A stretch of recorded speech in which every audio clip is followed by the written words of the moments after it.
Hey guys, I was just thinking, I've been living here in this RV community for almost 3 years now, and things are just only getting worse. The landlord is very cheap. A lot of things are not being done. It's a new month. And I don't know if I should refrain on giving my rent until the grass is cut. Look at this. It looks like a jungle out here. I'm sitting in my car right now. It looks like a jungle out here. You see all of this? Anything could be living in this grass. Snakes, scorpions, you name it. Anything to bite me. Mosquitoes. We know mosquitoes like to be in grass.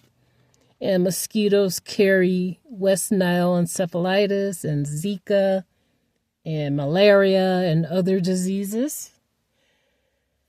And, the landlord, he comes from East India. He's East Indian, from India. And he's just,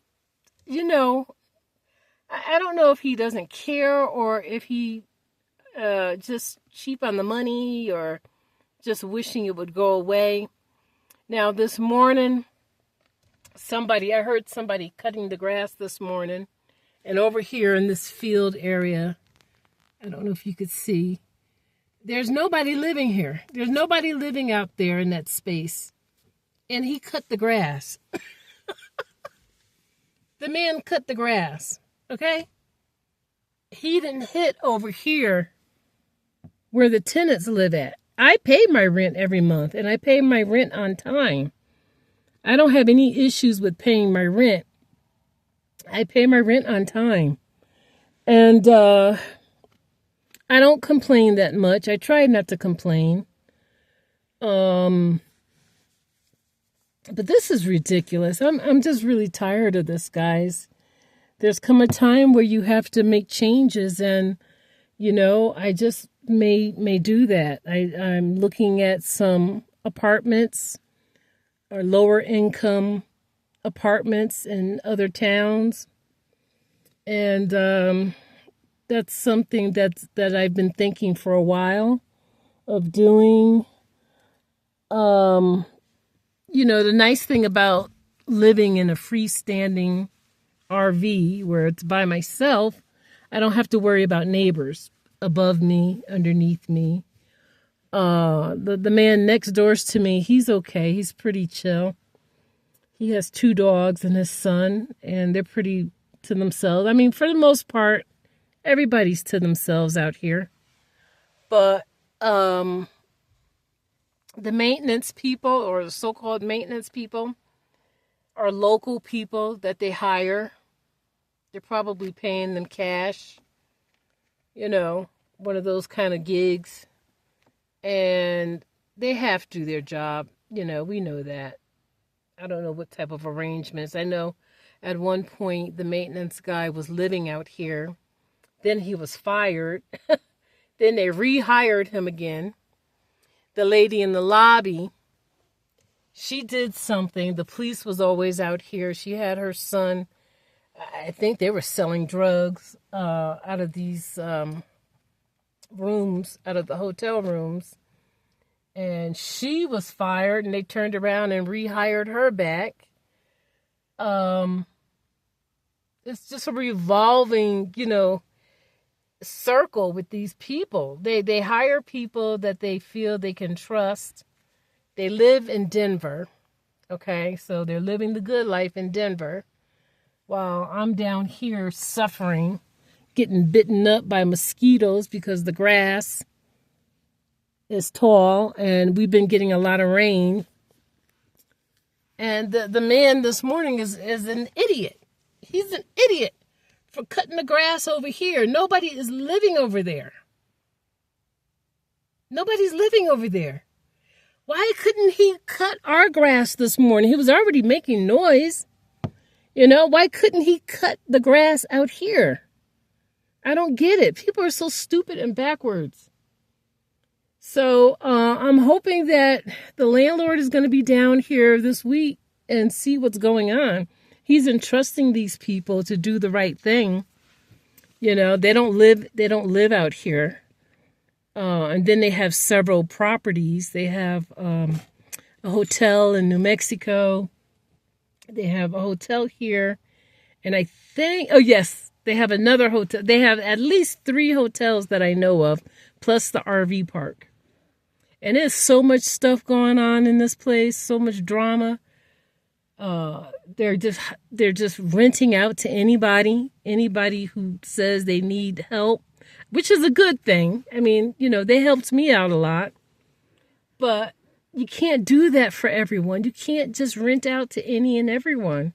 And that's what they're doing. And it's just getting a little uncomfortable. It's getting a little uncomfortable for me. But at the same time, it's like, okay, I'm thinking, if I were to live in an apartment complex, things could be much worse, right? Because now you're going to have somebody above you, someone underneath you, to the side of you. You don't know how people are living. You don't know if your neighbor is a hoarder. You don't know if your neighbor might have bed bugs. You know, just all kinds of different stuff I have to consider. And then, you know, my utilities are included with my rent. I don't have to pay utilities.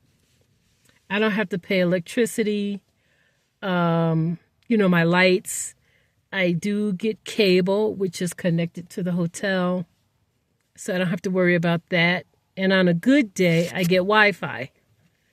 So there's some perks with my rent and everything. But too, you know, at wintertime, when winter comes around, there's no water. The pipes freezes up. You know, you try to keep yourself warm, and you might want to have 2 heaters. Well, the breaker will go off. And then you have to pop the breaker, sometimes inside the RV, or you have to go outside the RV. And it can get very, very, very cold, like, you know, in the minus, like very cold, like this past winter that we had. So, you know, can things get any worse for me, guys? What do you think? What's your opinion? I want to know your opinion. Do you think I should just chill out and just kind of go with the flow, right? Like my mom said, well, you know, don't try to move. My mother has a lot of fear, right? She has a lot of fear. She's a elderly lady, and she's very fearful for me and for my actions and stuff like that. I have fear. I have some fear, but I'm also optimistic as well, because I feel that things are going to get better if I do move. As you know, I don't have a job right now, okay? So that's something that I have to be actively working towards. There's very little job opportunities out here. Here it is, just a little over 8 o'clock. And I was just in town. I just came back from the dog park. And it's so dead. It is completely dead. I don't know if people ran out of food. I was at the gas station last night. And there was no snacks. There was nothing. You know, because we have tourists coming from all over to get that marijuana. And, you know, they got the munchies. The people got the munchies. I went there last night and there was no food.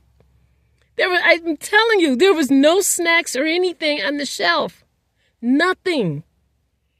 And I know Kentucky Fried Chicken is closed already. I'm like, what the hell is going on? Is there a holiday going on that I don't know about? It's just completely dead out here. Completely dead. Maybe they had a sale on the weed, on the marijuana. buy one, get one free or whatever. I don't know. But you don't see it as crowded as it was a few days ago. I know it was the weekend and stuff. But, the people, I don't know where they're at. I don't know where the tourists went. They came and left. I guess they bought up all that weed and there's no more. But anyway, I'm curious to know, what do you think? What should I do, guys?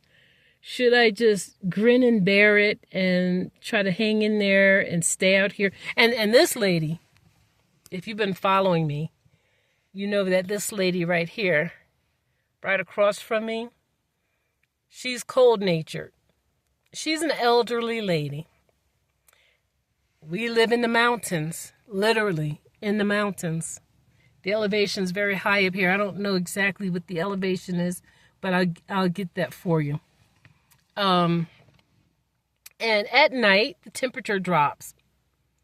She lights up her wood-burning stove. I'm right directly across from her RV.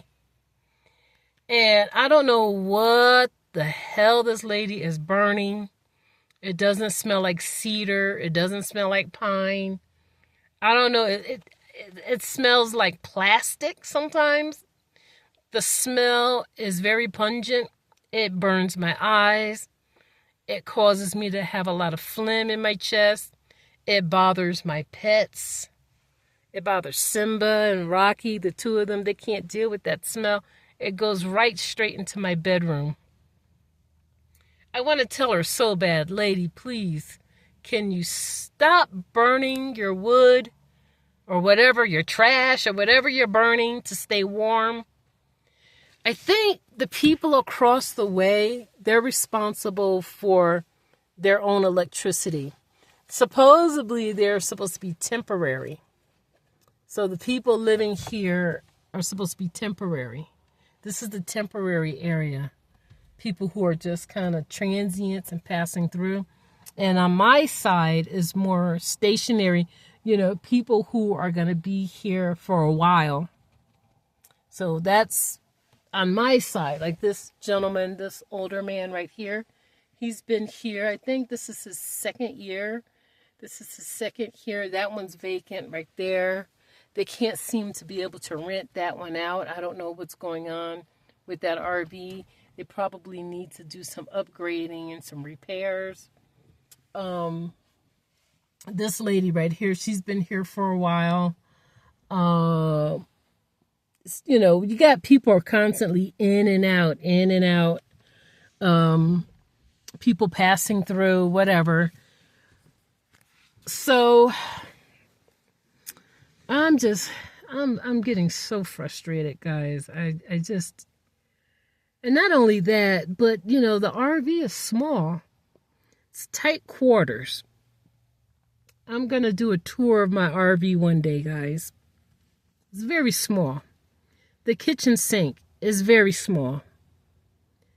I have too much stuff and then some because I still have things that are in my storage. For matter of fact, I have two storages.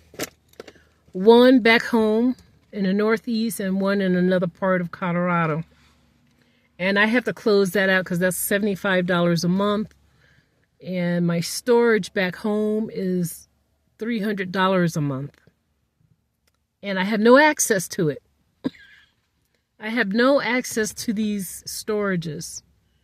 The one that's in Colorado is about 6 hours away. And that's like almost like a 2-day trip, literally. A 2-day trip to get there. Even though it's 6 hours. But if you're taking the bus or the train or something like that,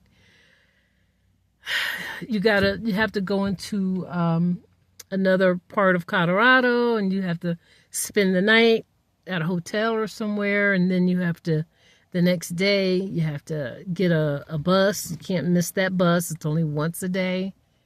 And then it will take you out, and then you won't have access until the very next day because there'll be evening time. So there's just a lot of stuff going on with me financially as well, because I'm not working, and my money has come to an end. And since my money has come to an end, I have to do something about that. You know, I'm not going to sit around and wait on handouts or wait for the government to try to help me, which they don't have the ability to help me. I have to help myself. So I'm looking at some quick training, 2-day training session where I can be employable. I can go out there and work in a nursing home or something like that. I can't do a lot of lifting. The physical stuff, I can't do that anymore, guys. At my age, my body is just breaking down. You know, I can't do that kind of heavy work. But anyway, you guys wish me luck on everything. And I will be updating you, okay? All right, everybody, you have a blessed night. Bye-bye.